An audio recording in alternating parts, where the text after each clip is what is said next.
இங்கே ஒரு ஆப்ஜெக்ட்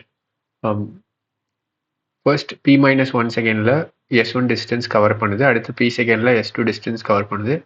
அப்படின்னா s1 ப்ளஸ் s2 டிஸ்டன்ஸ் எவ்வளோ டைமில் கவர் பண்ணுன்னு கேட்குறாங்க. So s1 distance p minus 1 second, s2 distance p seconds.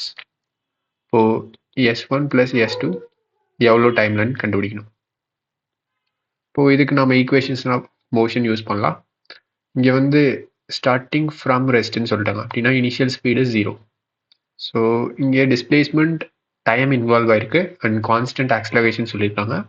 So நம்ம எந்த ஈக்குவேஷன் யூஸ் பண்ணலாம்னா s equal to ut plus half a t squared use பண்ணலாம். ஸோ இது ஃபர்ஸ்ட் கேஸ்க்கு யூஸ் பண்ணுவோம். இப்போ s1 equal to first term 0 ஆகிடும், ஏன்னா u equal to 0 half a p minus 1 square. அதே மாதிரி second case s2 equal to half a p square. And third case s1 plus s2, இந்த time தெரியாது, இது half a t squaredனு வச்சுப்போம்.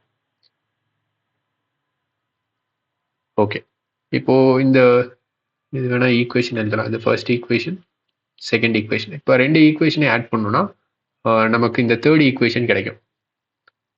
இதை பண்ணுவோம்.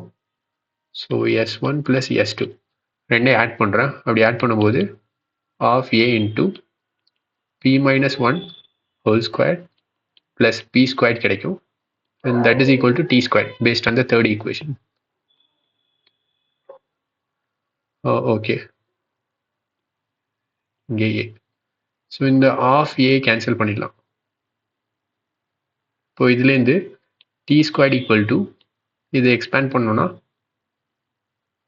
Okay p squared minus 2p minus 1 square plus p square. So நமக்கு t வேணும், time வேணும். So t will be square root of 2p square minus 2p plus 1. So 2p squared minus 2p plus 1, second option.